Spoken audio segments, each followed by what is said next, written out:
थ' लोगोफोर मैयानि बुंनाय लेखा आङो भिडिअखौ एसे जि इन्टारभिउनि भिडिअखौ आं बानायदोंमोन जि इन्डिग' केरियार इन्डिग'नि रिक्रुइटमेन्ट जानो गोनां गुवाहाटीयाव बिनि पर्टेलाव थांनानै आं नोंसोरनो माबायदि सार्च मतलब दिहुननाय बेखौ माबोरै एप्लाइ खालामनायनि अपसनखौ खोन्थिदोंमोन मोजाङै क्लियारलिथ' बानायनो हायाखै थेवब्लाबो हानायखिनिखौ आङो एडिट बानायनानै ओरैनो डाइरेक्टलि भिडिअ रेकर्डिं बानायना दिन्थिदों जेराव नोंथांमोना थांनानै नायनानै एसे बुजिनानै गोसो दंब्ला एप्लाइ खालामबानो जाबाय मानो होनब्ला टाइम बाउन्ड आरोबाव गोदान गोदान बिदिनो अपसन फैबाय थागोन बिदिनो थाबनो बे स्टार्टिंआ जाबाय 10 मेनिफ्रायनो स्टार्ट जादों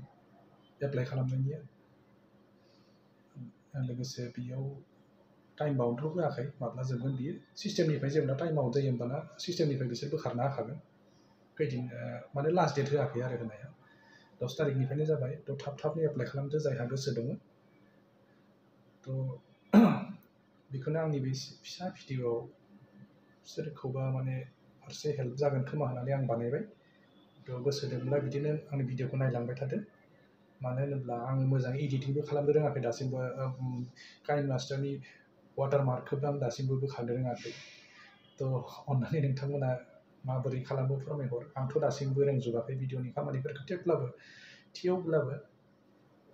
जेरैखि जाया बानायनो जुजिदों नोंथांमोननो फोरमायहरनो नागिरदों आरो थ' सोरबा सासेनि हेल्प जायोब्ला सोरबा सासेया नायनानै बेखौ मोजां मोनोब्ला अनसायदो लाइक आरो शेयार खालामदो साबस्क्राइबबो खालामना होदो लोगोसे बेयो दा अब्ला भिडिअ'खौ नायलांदो लोगोफोर आं भिडिअ'खौ होनाय जाबाय आंनाव स्टेन्डबो गैया लोगोफोर थेवबो नोंसोरखौ डाइरेक्टलि स्क्रिनाव खोन्थैनो होननानै आङो खालामबाय मानो होनब्ला स्क्रिनाव खोन्थैबाबो आं खायसे इउटिउबनि खामानिखौ आं मोजाङै रोंजोबाखै स्क्रिन रेकर्डिंफोरखौ उनाव लासैनो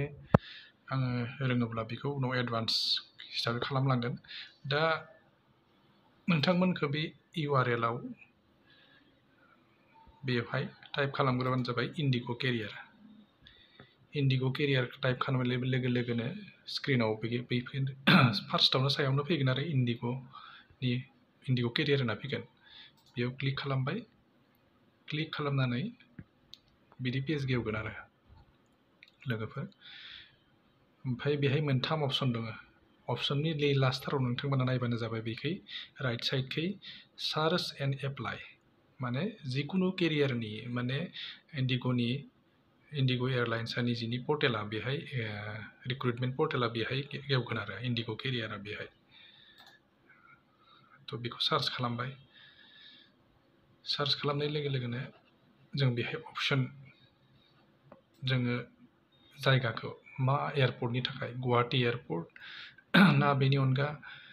आसामनि आन्दाराव बा अल इन्डिया जेरावबो नोंथाङा जेराव गोसो मावनो बिनि एयारपर्टखौ सार्च खालामबानो जाबाय दा गुवाहाटी स्टेसनाव ओंखारदों नालाय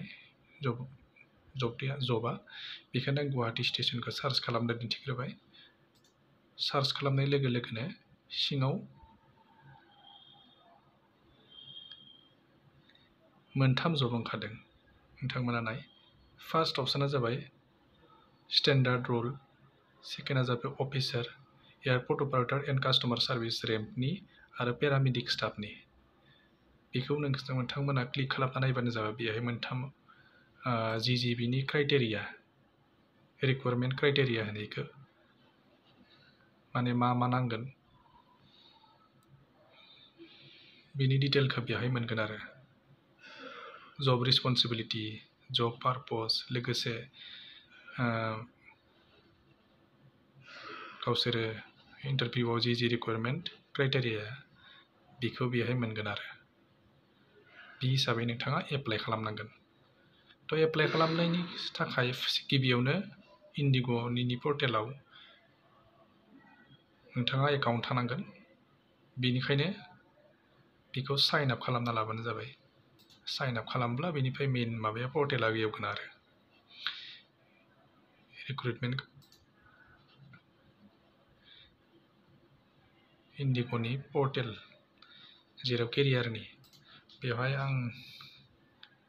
गावनिखौ दा गिबियावनो बेहाय इमेल एड्रेस नोंनि जिमेल आइडिबाबो जागोन बेहाय इमेल आइडिखौ भेरिटाइप खालामबानो जाबाय सर्स पासवर्ड जिखुनु पासवर्ड बासिना लाबानो जाबाय रिटाइप ओमफ्राय आरो फार्स्ट नेम लास्ट नेम बेफोरखौ गासिबो डिटेलखौ फिलआप खालामनानै बेहाय क्रिएट एकाउन्ट बे एकाउन्टआ क्रिएट जाखांबा नोंथाङा बेखौ साइन इन खालामबानो जाबाय होमबाना नोंनि एड्रेसा बेहाय फैगोन गावबा गाव दा आं दा दसे उनाव नोंथांमोन खोन्थालांनि आङो दा साइन इन जाखांबा बेहाय बिदि पेज ओंखारगोन जेराव नोंथांनि एकाउन्ट खुलिखांनानै जेब्ला लगइन खालामगोन लगइन खालामबा बेहाय लेफ्ट साइडखै भिउ प्रफाइल ओंखारगोन आरो भिउ प्रफाइल बा नोंथांनि बेहाय डिटेल्सखौ नांगोन केन्डिडेट प्रफाइल बे केन्डिडेट प्रफाइलखौ फिलआप खालामना लाग्रोनांगोन अब्लासो नोंथाङा अनलाइन एप्लाइ खालामनो हागोन जिखुनु इन्डिग' दा एयारलाइन्सनि जब ओंखारदों ना एयारलाइन्सनि केरियाराव नोंथाङा एप्लाइ खालामनो हागोन अब्लासो बेखौ फिलआप खालामना लाग्रोबासो बेयाव